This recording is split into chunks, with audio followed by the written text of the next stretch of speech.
Good day, everyone. This is Vincent Tan speaking. This time, I'm going to talk about how the refrigerant flow in the TMV6, and we just combine the heat pump and heat recovery system in the same outdoor unit. There are three parts of this sharing, and I have put the corresponding video linkages at the below description area just for your reference. Moreover, I also provide the correct subtitle. Don't forget to turn it on if you need. Heat recovery cycle.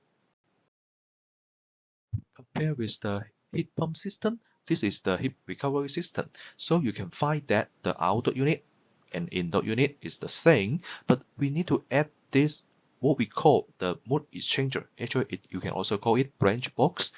The purpose of it is just to decide the indoor unit or this branch is for the cooling or heating.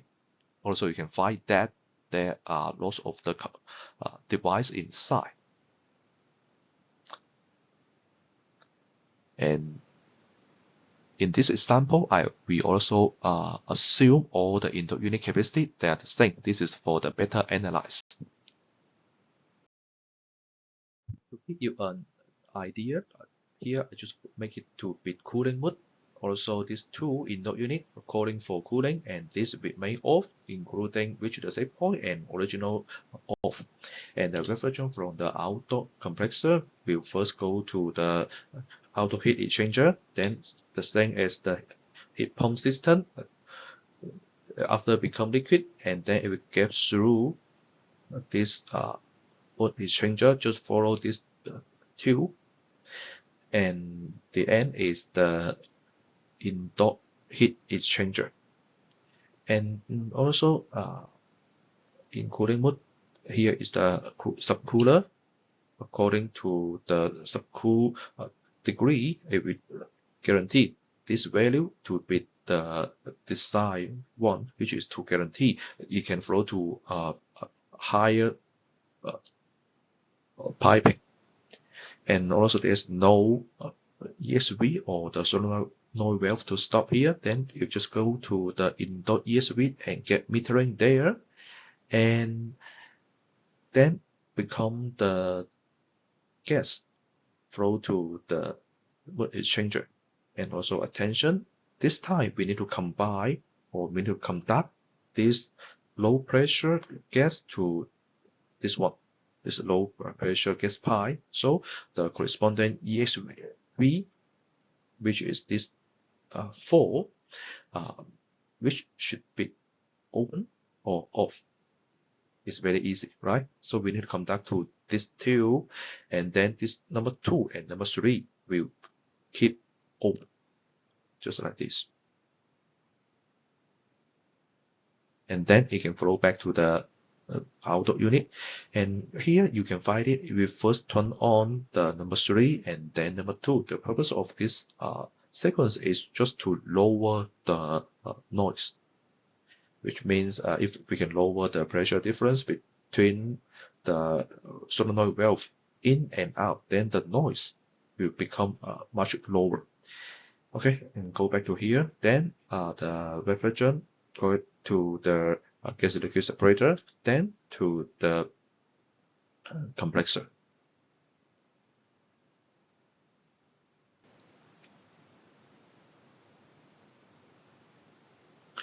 And also the refrigerant from the compressor also will get through this 4-way valve, then to the high pressure gas pipe, and then also it will be stopped at this mode exchanger solenoid valve.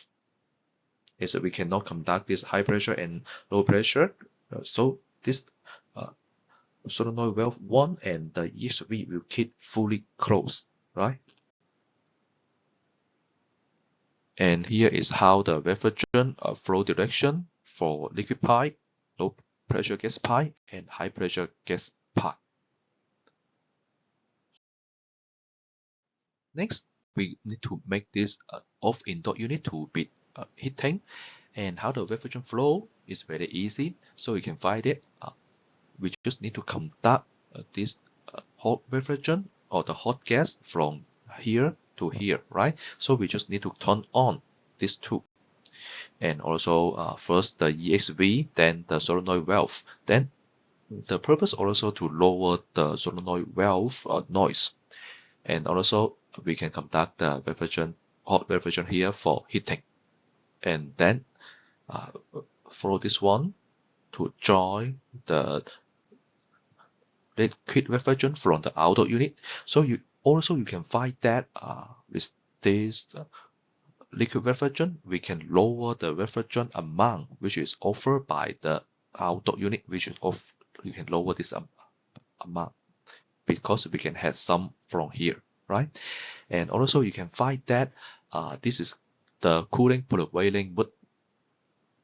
In summarize, if in the mode exchanger, the corresponding branch is called for cooling, the number 1 and EXV as it is the cooling mode, so we need to stop this one to make it to be fully closed. As for the number 2 and number 3 solenoid valve, we get it to be open to conduct the low pressure back to the outdoor unit. As for the heating, and this time we need to conduct the hot gas through to the gas pipe. So we need to make the EXV and the number 1 solenoid valve to be fully open. And then number 2 and number 3 fully closed. Okay. And if it is for the off indoor unit, if no heating core or cooling core, then we will follow the previous status. This slide, I'm going to show you how the refrigerant flow in heating mode. And also, you already understand if the indoor unit call for heating, then we just turn on the number 1 and the EXV to conduct the refrigerant to the indoor unit for heating. And if it is the cooling mode, then we conduct or turn on the solenoid valve number 2 and number 3 and conduct the gas to the gas low pressure. And once you understand this one, the control is very easy understanding, and the indoor head, it is completely the same to the heat pump system, no difference. So in this heating mode, I put the number 1 and number 3 indoor unit to be heating mode, and number 2 is heating off, either reach the set point or original off. So the refrigerant from the compressor will first flow to the mode exchanger and stop by the solenoid valve and the EXV, as we need to conduct the hot gas to the indoor unit, so we need to turn on these two. And then this one,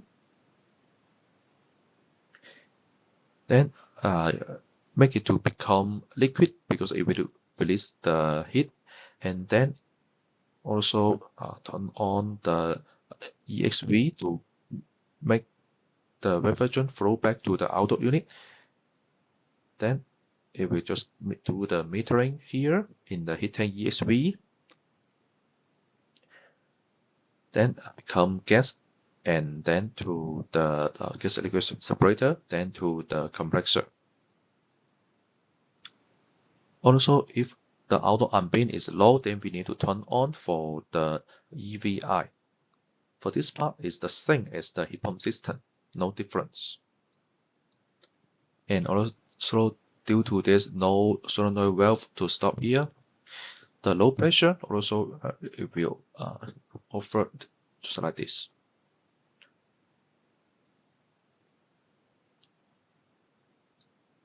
And the problem is for this heating of indoor unit, even it is off, but it will just let the refrigerant get through, right? So just like this one, also conduct the refrigerant to here, and then just open a little bit to avoid the liquid refrigerant accumulated at this indoor unit and flow to here. And this is the refrigerant flow direction for this off indoor unit. Just follow this one, and the liquid low gas pipe, high pressure gas pipe. Just follow these directions. If you make this in dot unit 2 to be cooling mode, likewise, we just need to conduct the number 2 and number 3 to here. And then, but the direction is opposite, which is from the indoor side to the mode exchanger. And just like this, just make the refrigerant to do the metering here, and then it become the gas. Then also go this area, conduct it to the low pressure gas pipe. And just like this, direction just like this.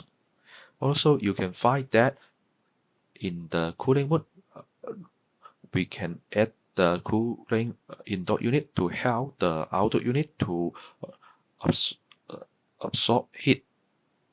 So the system efficiency also will become higher just compared with only rely on the outdoor unit, right? And that is the reason.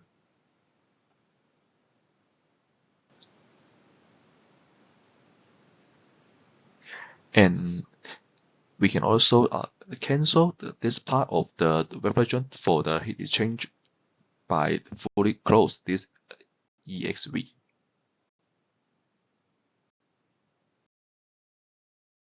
Next, we go to the completely heat recovery mode. For this type, the refrigerant only flow between the indoor units. And here is how the refrigerant flow. And first, in the heating, we offer the hot gas to all these 3 mode exchanger, and then only turn on the heating cooling indoor unit. This number 1 and the solenoid valve. And then get through from here. The liquid refrigerant, when it goes to here, then we offer the liquid refrigerant to the cooling indoor unit. Also this one.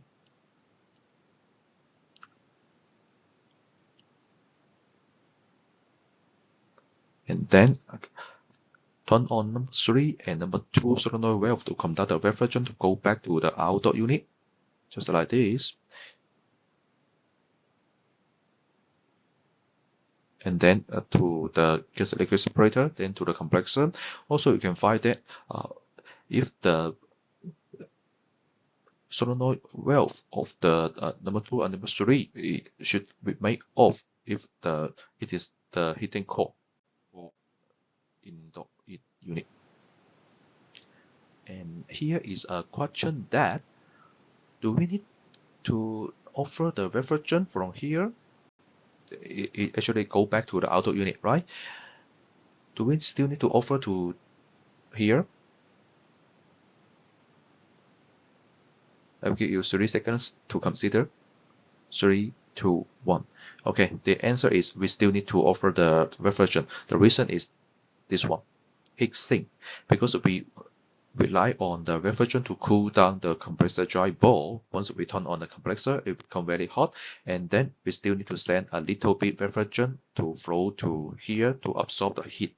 That is the reason.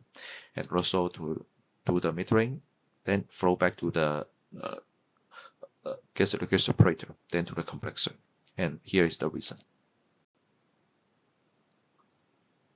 And the refrigerant flow direction, just follow this one.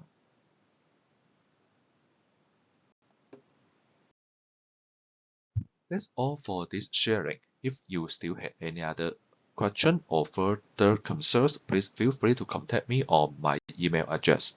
Meanwhile, you can also scan this QR code to access the sharing material. Hasta la próxima. それではまた今度。